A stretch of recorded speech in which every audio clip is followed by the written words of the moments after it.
Welcome back to our channel. So late చేయకుండా మనం questions start చేద్దాం. సో మీరందరూ త్రూఅవుట్ క్విజ్లో పార్టిసిపేట్ చేసి మీ యొక్క బైబిల్ నాలెడ్జ్ని పరీక్షించుకుంటారని ఆశిస్తున్నాం.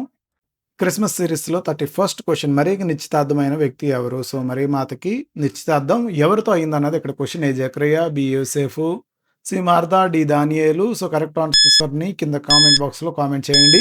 సో మరీకి నిశ్చితార్థమైన వ్యక్తి ఎవరు అన్నది ఇక్కడ క్వశ్చన్ అండ్ టైం అయిపోయింది. యోసేఫు is the correct answer. And 32 question is యోసేపుకు కలలో ఏమన్న దూత? సో యోసేపు కలలో దేవదూత ఏమని చెప్పింది అన్నది క్వశ్చన్. 32వ క్వశ్చన్. బెత్లెహేముకు వెళ్ళమని చెప్పింది అండ్ ఈజిప్ట్కి పారిపోమని చెప్పింది, నజరేతుకు వెళ్ళకూడదని చెప్పింది, వెంటనే పరిగెత్తమని చెప్పింది. సో కరెక్ట్ ఆన్సర్ని కింద కామెంట్ బాక్స్లో మెన్షన్ చేయండి. ఎస్, ఈజిప్ట్కి పారిపోమని దేవదూత కలలో చెప్పింది. 32వ క్వశ్చన్కి ఆన్సర్ అది. అండ్ 33వ క్వశ్చన్, యేసును చంపాలని ప్రయత్నించిన రాజు ఎవరు? సో ఫస్ట్ టైం మన ఛానల్ చూసిన వాళ్ళు కాస్త ఛానల్ని లైక్ చేసి సబ్స్క్రైబ్ చేయండి. సో యేసుని చంపాలని ప్రయత్నించిన రాజు ఎవరు అన్నది ఇక్కడ క్వశ్చన్. సౌలు, అగ్రిప్పా, హేరోదు, నీరో. సో కరెక్ట్ ఆన్సర్ని యాజ్ యూజువల్ కింద కామెంట్ బాక్స్లో కామెంట్ చేయండి. And the correct answer is హేరోదు ఈజ్ ద కరెక్ట్ ఆన్సర్.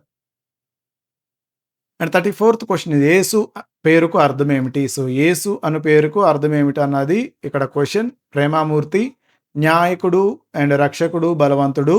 యేసు అనే పేరుకు అర్థం ఏంటిదని 34వ క్వశ్చన్ అడుగుతున్నారు. అండ్ మీకు 4 ఆప్షన్స్లో కరెక్ట్ ఆన్సర్ అన్నది కింద కామెంట్ చేయండి. ఎస్, రక్షకుడు is the correct answer for 34th question. And 35th question is నక్షత్రం దేన్ని సూచిస్తుంది?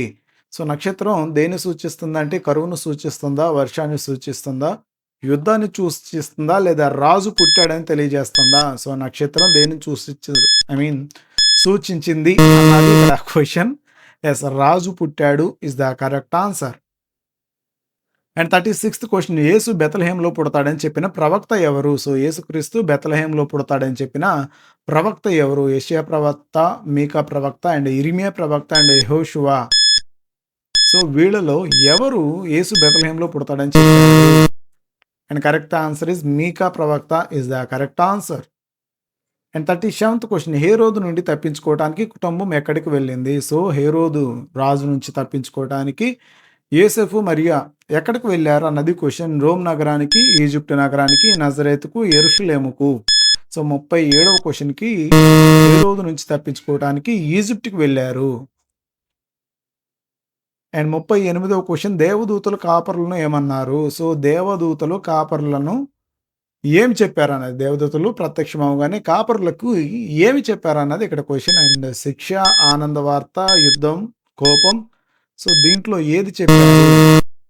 ఎస్, ఆనంద వార్త is the correct answer. And 39th question, దేవదూత ఇచ్చిన సూచన ఏంటిది? సింహం పుడుతుందనా, నక్షత్రం పుడుతుందనా, తొట్టిలో పడి ఉన్న శిశువు అని, లేదంటే పర్వతం కదులుతుందని దేవదూతలు ఇచ్చిన సూచనలు ఏమిటి? దేవుని కనుగొనటానికి సింహం పుడుతుంది, నక్షత్రం పుడుతుంది, తొట్టిలో పడి ఉన్న శిశువు లేదా పర్వతం కదులుతుంది.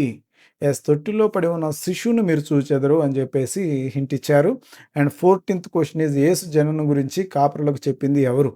యేసుక్రీస్తు జననం గురించి కాపరులకు చెప్పింది ఎవరు? రాజులు, దేవదూతలు, పండితులు, జ్ఞానులు. సో వీళ్ళలో ఎవరు యేసుక్రీస్తు జననం గురించి కాపరులకు చెప్పారు? సో క్వశ్చన్స్ చాలా సింపుల్గా ఉంటాయి. ఎస్, దేవదూతలు is the correct answer. For more please do subscribe and like our channel. Why? Because మన ఛానల్లో క్రిస్మస్కి సంబంధించి మనం సిరీస్ రన్ చేస్తున్నాం. దీంట్లో మనం 100+ క్వశ్చన్స్ని మన వీడియోస్గా పబ్లిష్ చేసాము. అండ్ ఇది పార్ట్ 4. అండ్ ప్రీవియస్గా 3 ముందున్నాయి. అండ్ తర్వాత వచ్చే వాటిని కూడా మీరు చూసి మీ యొక్క నాలెడ్జ్ని పరీక్షించుకుంటారని తెలియజేస్తున్నాం. Thank you so much.